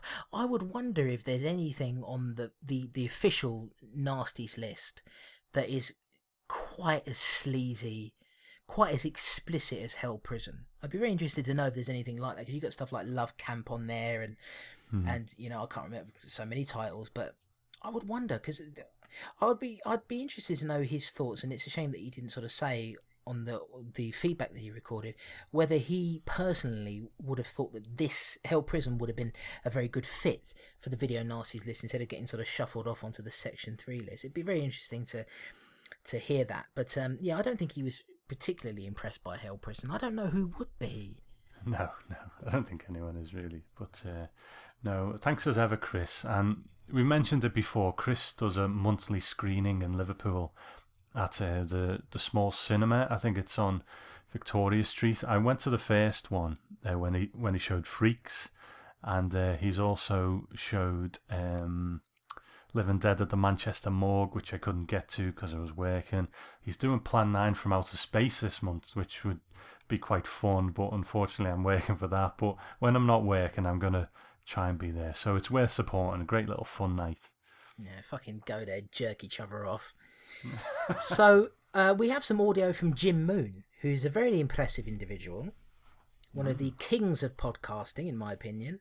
Why don't we hear from Jim? He goes on a good old waffle. He did a triple bill, Tom, of these movies and also The New Adventures of Snow White. He's a brave, brave, brave man. Jim, take it away. Hello, gentlemen. Well then, I'd done a foolish thing. I thought it would be a good idea to watch Escape from Hell and Abducted back to back, which is daft enough, but also, just to add to the fun, I also watched The New Adventures of Snow White. Oh dearie, dearie, dearie me. So then let's start with our adult fairy tale. I'm quite familiar with the original tales and how bizarre and cruel they are compared to the sanitised, Disneyfied versions we're more familiar with. And the concept of having two well-meaning, but maybe a bit dim heroes to wander in and out of the three different fairy stories and link it all together was quite a good one. And I totally see what you mean when you said that there's a really good concept for a proper take on the Grimm's fairy tales material enclosed in this bit of late 60s smut. Good ideas aside, as it was, my main takeaway was a very clear idea of the kind of breasts the director liked. Modest but perky, apparently. Nice. Just as The New Adventures of Snow White turned out to be not nearly as porny and erotic as I might have hoped, likewise, Abducted, which came to me with the reputation of being full of sadistic torture, and it was so horrible it was banned completely in the UK, turned out to be a kind of quite thoughtful, if dark, grindhouse drama. This film is something of an oddity. On one hand, it is actually rather tame in terms of what it actually presents on the screen. Yes, there's a good deal of gratuitous topless shots, but little in the way of blood, and the much vaunted tortures in the cellar turn out to be, well, games of doctors and nurses. However, at the same time, despite it not being graphic, it was also somehow more unpleasant because of it. I think mainly because in the years since this film came out, we have had several high-profile cases of maniacs who did exactly this.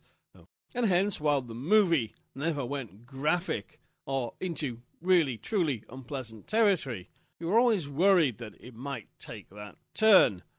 In many ways, I can see what a lot of reviewers have remarked on, that this is in many ways precursor to the Texas Chainsaw Massacre.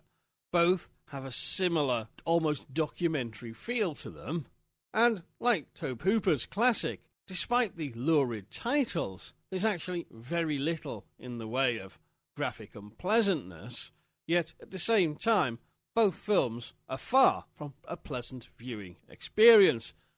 Plot-wise, of course, as I'm sure you've said, this is just a riff on Psycho, which I guessed fairly early on. And for me, that was the real demerit to this film, even more than the jazz-noodling score. I think with a different and more original backstory to the brothers' derangement, this film would probably be a little more highly regarded. Finally then, on to Escape from Hell, which managed to be both more horrific and more pornographic than the last two films put together. Now, I know full well that a women in prison film is going to feature boobage, whipping, a lot of sweating, and probably some lesbian action too. However, I didn't quite expect it to be quite this explicit. I mean, really, this was very, very, very naughty. I know it's quite tame to the kind of filth I'm reliably told you can find on the internet. However, it was still quite a surprise to see something this graphic in standard exploitation fare. I mean, in all honesty, this was more pornographic than many 70s and 80s British blue movies that me and my mates, as foolish young men, hide out of the local video store in the late 80s. Sadly, however, the plot was somewhat lacking. While there was good potential, with the hygiene-obsessed warden and the drunken, good-looking doctor, at the same time, the film never really went anywhere. And in true porno fashion, what plot there was just to staple together the various naughty scenes. However, like the other two films, I'm glad I've seen this admittedly somewhat low-rent cinematic curio now. And actually, that ties together all three films as well. For while all of them aren't good movies, or in two cases, conventional movies at all, at the same time, I think it's important for lovers of cinema to go into these murky corners and see these kind of films. As you gentlemen remarked in the previous episode, there's far too much throwing toys from prams in film criticism so-called on the internet. People are very, very ready to declare a film the worst thing ever, just for what in my book are some minor infractions. And my reaction tends to be, Jesus, you people need to get out a bit more, cinematically speaking. As the great literary outlaw Mr. William Burroughs once said, you have to have been in hell to see heaven. And in my book, I say, you have to have seen the likes of, say, 3 Dev Adam before you can really appreciate what a really shitty movie is. And hence these 3 films, while none of them are good, and in fact, by most cinematic metrics, are pretty awful, I did enjoy the experience of watching them, even though a lot of the time I wasn't actually enjoying the movies themselves, if that makes any kind of sense. So then, here's to further broadening cinematic horizons, here's to further weird and strange films, and here's to continuing this voyage in the company of your good selves. Okay, so Jim calls back a bit there to Snow White. You know, if anyone's going to know his Grimm's Fairy Tales, it's going to be Jim. If you've ever listened to his podcast, Hypnagoria, you know, weird fiction and that sort of stuff, Jim is a authority on that kind of thing. So interesting to get his thoughts on that one, even if he didn't think much of it, but neither did we. I think we were sort of said there was potential there, didn't we? And Jim thought the same thing. Yeah, pretty much. I think he enjoyed Abducted. I think Abducted will be one that surprises people. That I get the impression from the feedback that we've gotten that most people, they see the flaws in there, as we do. But there's something there for people, I think. I think they sort of, they look at it and expect it to be really, really just unbelievably sleazy and exploitative. And actually what they get out of it is something that kind of has, you know, the seed of a good idea in it. And then, but he also watched the New Adventures of Snow White in addition to these two. And like you say, he knows his stuff and he knows the Grimm's fairy tales, and he sort of agreed with us that there's the potential there for a really good version of that, of the Grimm's fairy tales, but it's just, you know, it's not done very well, unfortunately. But you're a brave man. Brave man, Jim, to go through those 3. You know, I hope you got something good out of it. It always amazes me in a really great, pleasant way that people actually take the time to watch some of these movies, because some of them we're doing this because we're trying to get through the whole lot, and we will get there. But some of you guys, you don't have to do it, and you choose to. So, you know, I think that's a great thing. Thanks a lot, Jim. Lovely to hear from you.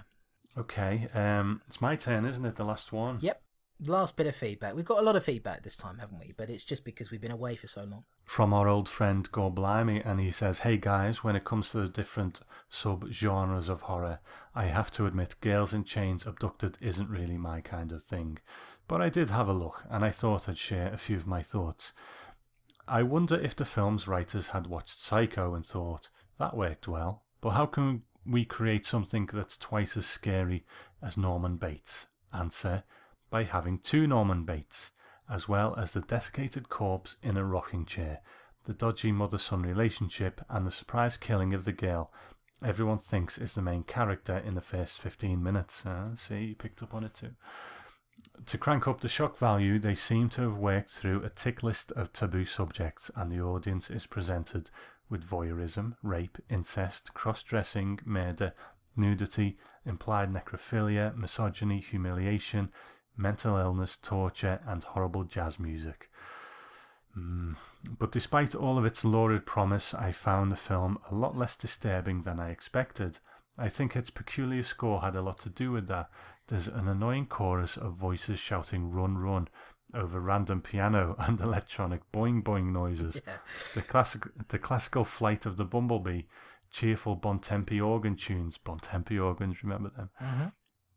And people badly singing "Twinkle, Twinkle, Little Star." The rape scene has the bizarre choice of sexy saxophone music played over it, and in what should be a suspenseful scene when someone creeps around the house, the funky up-tempo music just boogies all over any tension. I did like a couple of things though. One of the attacks is filmed while a moving freight train passes in front of the camera, and another dramatic scene happens right next to a noisy railway line. And I think both of those are pretty effective. The POV shots of a person lurking outside the window of a house are creepy too. Using nursery rhymes in the score is an interesting idea. It just isn't done very well. And though I'm not keen on the ending, at least I didn't see it coming. Which one? The hanging or the mother? I'm not sure. I don't know how you couldn't have seen it coming, really. But... Yeah. I didn't see the hanging coming, but anyway. The film is undeniably a sleazy exploitation flick, but I found it quite plodding at times, and it was a slog to get through. To be honest, it's probably not something I'd watch again. Give me Zombie Lake over this anytime. Jesus. Cheers, Gore Blimey, at doubleagent73 on Twitter, and he does writing on goreblimeyblog.com. Fucking Zombie Lake? You fool. You fool, Gore Blimey. It seems like he didn't like it that much, really, compared to ourselves. Fucking Zombie Lake is boring as hell, man. I can't understand how anyone would shoot, but mind you, I guess I should go back to what I said when we were reviewing Abducted, which is that who says, who set the criteria for what a good movie is to people, in that respect. But I wouldn't watch Zombie. I'd watch this again. I wouldn't watch Zombie Lake again. I have to say that. No. And on the subject of Twitter, our old friend Gore, and don't take this the wrong way. It's all in good fun. Gore made a little comment that I don't follow him on Twitter, and I just wanted to kind of clear things up. The thing is, I barely go on Twitter. Drama. But when I do go on, I tend to just read tweets of people I know or a few filmmakers that I follow, you know what I mean, or websites. I kind of use it like an RSS feed. And, I also go on the Strange and Deadly account, and that's where I do follow people who, interact with us on the podcast. So, I barely post on Twitter, but, I know it was all in good fun. But just for you, Gore, live on air, I'm going to follow you on Twitter. Oh, but I didn't expect that. That was a twist that rivals the one in Abducted. Absolutely. I'm going to hit it now, live on air. Hear the click. There we go. Right, and on the next episode, of course, you'll do a live recording of you unfollowing Gore Blimey. Well, no, I'm just going to mute him now, to be honest. Right. But, as long as I follow him, that'll keep him happy, what I do. right? I mute it whenever he starts talking about, That show he listens to. Mm, So that is Mr. Gore. Blimey, I will just say, in case anybody ever wonders this, because Gore was doing it playfully. In case anyone who wonders it, Tom is incredibly busy, and if you ever wonder why he doesn't follow you back, it's not because he doesn't like you or anything like that. It's simply that he hasn't got time to sort of pollute his feed with loads and loads of different people. If you want somebody who does follow you back, unless you post absolute nonsense, or I will not follow anybody who just retweets things constantly, because it drives me up the wall. But I will follow back anybody who follows me. And if you want to have sort of regular conversations, whatever, you're very welcome to contact me. I really don't mind it. Tom and I have different levels of busy in our lives, and it's just sometimes it's very, very difficult for Tom to be able to answer all of those things. So if you have any questions or anything related to the show, I generally recommend you can always just tweet me and I will get back to you, and I'll follow you back and all the rest of it, provided you don't speak bollocks. But if you do, then I don't suffer fools gladly, and that just means, if you're posting weird racist stuff or whatever, you're going to be taken away. But yeah, that's it. So there you go, Gore. You got your follow. All right. There you go. Yeah. All right. Now shut up about it. Well, that's it. Like we said, I don't get on there much, and I just kind of read, news sites and stuff, links that news sites post, really. But the Strange and Deadly feed is there. That's where I'll log on occasionally, and I will talk to people. But it's if anyone posts to me, I'll always talk. I'm not like a snob or anything like that. So yeah. And if you're wondering, guys, Tom and I both control the Strange and Deadly account, but Tom posts on it more often. Really, we should probably put our initial on the end of it just so we know who's posting on it. But most of the time, it is Tom. If you see me posting something and then I retweet it immediately, then it's usually me. But most of the time, it's Tom. Okay, so it's time for us to get out of here. Before we do that, of course, you heard all of that feedback. Do you want to be among those voices? Yes, you bloody well do. In order to achieve this, this is just a long way around of saying, here's how you can email us. You can email us at feedback@strangeanddeadly.com with any feedback you have related to the show. You can talk about the films we're discussing on that particular episode. You can talk about films we've discussed in the past. You can talk about anything you want. You can also tweet the Strange and Deadly Twitter account. We now accept tweets, and nobody's really biting on that, have to be said, but hey, you can do it anyway. You want to tweet something to read on the show, it is twitter.com/Strange Deadly. No and in there, just Strange Deadly. You can tweet me at the Gore Boy, and where can they find you, Tom? At Grindhouse Tom, and I won't follow you back. Yeah, Tom won't follow you back or really care about your existence. There's also gentleman'sgrindhouserecords.com. You can go there, you can see all of our podcasts there, all the little bits and pieces we've got going on. There are all sorts of different things there. Of course, you can also listen to my old show, Gore Boy Radio, Golden Oldies, shows I recorded many years ago. How many are left of those now, Tom? Only a couple, I think, maybe 2 or 3. Oh, there you go. The nightmare will be over soon. And that's about it, really, isn't it, folks? I don't think there's anything else except... Oh, wait, of course. We have to talk about what's going to be on the next episode, which we'll probably record around Christmas. Yes, we're departing from horror again, which is always good, these little journeys we take. And we've got a gangster double bill. And we've got a gangster double bill with films from each side of the pond. From America, there is a movie called Massacre Mafia Style. Now that should be quite easy to get hold of because it's just had a really nice Blu-ray release from Grindhouse Releasing. So that's quite easy to get hold of these days. Now the British film is called GBH. Now there's a few movies in England called GBH. This one stars a gentleman called Cliff Twemlow. Now I think it's possibly the most obscure movie in terms of getting hold of it that we've ever had on the show. It's never had a DVD release as far as I know, so it definitely hasn't had a Blu-ray release.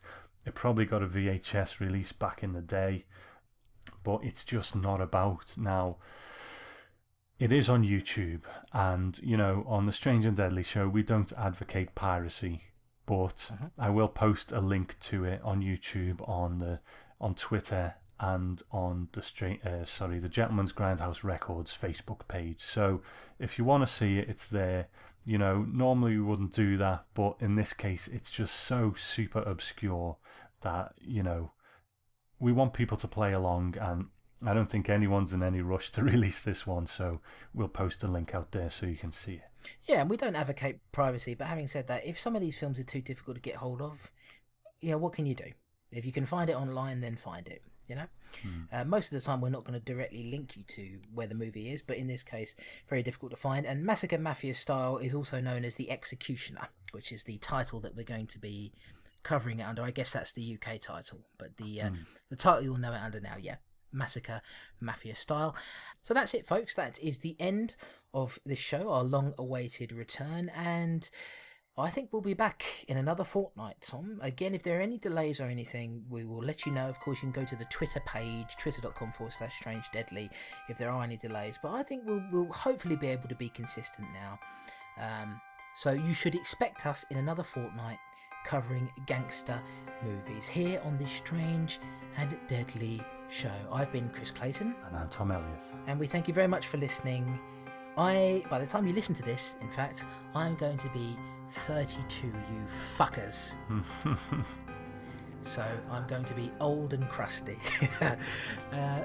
See you soon, folks. Bye for now. Bye-bye.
And a twist late in the game will change everything.